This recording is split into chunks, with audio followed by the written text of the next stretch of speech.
রাশিয়ার মাটিতে আবারও ভয়াবহ ড্রোন হামলা চালালো ইউক্রেন। ইউক্রেনের এই হামলায় শিশুসহ প্রাণ গেছে অন্তত ১৩ জনের, আহত হয়েছেন আরও ৩৯ জন। সাম্প্রতিক মাসগুলোতে রাশিয়ায় বেসামরিক নাগরিকদের প্রাণহানির দিক থেকে এটিকে অন্যতম বড় হামলা হিসেবে দেখা হচ্ছে। তবে ভিন্ন দাবি করছে ইউক্রেন। প্রশ্ন হলো, ইউক্রেনের এই ড্রোন হামলার বদলা কিভাবে নিবে রাশিয়া?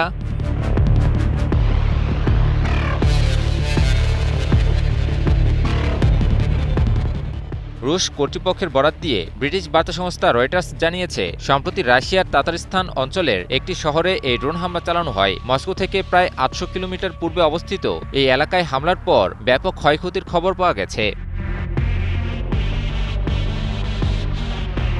তবে ইউক্রেনের দাবি, তাদের মূল লক্ষ্য ছিল রাশিয়ার গুরুত্বপূর্ণ জ্বালানি অবকাঠামো। ইউক্রেনের সামরিক বাহিনী জানিয়েছে, তাদের লক্ষ্য ছিল তাতারস্তানের তানেকো তেল শোধনাগার। হামলার পর শোধনাগারটিতে আগুন ধরে যায় এবং সামাজিক যোগাযোগ মাধ্যমে ছড়িয়ে পড়া ভিডিওতে স্থাপনাটির উপর থেকে ঘন ধোঁয়া উঠতে দেখা গেছে।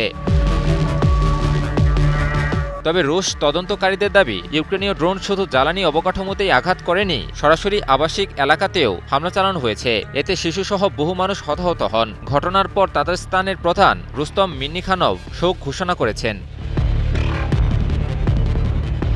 গত কয়েক মাস ধরেই রাশিয়ার জ্বালানি অবকাঠামোকে লক্ষ্য করে ড্রোন হামলা জোরদার করেছে ইউক্রেন। বিশেষ করে রাশিয়ার তেল শোধনাগারগুলোতে হামলা চালিয়ে দেশটির জ্বালানি সরবরাহ ব্যবস্থার উপর চাপ তৈরি করার চেষ্টা করছে কিয়েভ।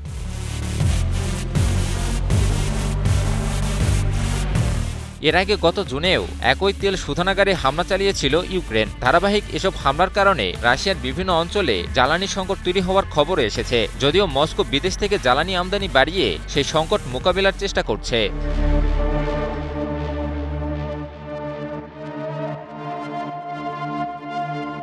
এর ঠিক একদিন আগেই রুশ হামলায় ইউক্রেনের খার্কিভে ৩ জন নিহত হন। একই দিনে রাশিয়ার বেলগোরোডে ইউক্রেনীয় ড্রোন হামলায় নিহত হন আরও ৫ জন।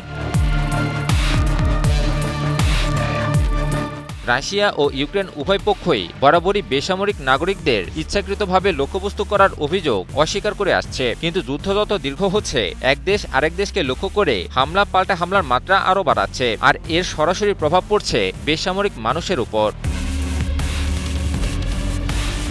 একদিকে রাশিয়ার জ্বালানি অবকাঠামোতে আঘাত এনে মস্কোর উপর চাপ বাড়াতে চাইছে ইউক্রেন, অন্যদিকে পাল্টা হামলার পাশাপাশি নিত্য নতুন এলাকা দখলে নেওয়ারও দাবি করছে রাশিয়া। ফলে রাশিয়া ইউক্রেন সংঘাত ক্রমেই আরও ভয়াবহ দিকে মোড় নিচ্ছে বলে সতর্ক করেছে বিশ্লেষকেরা।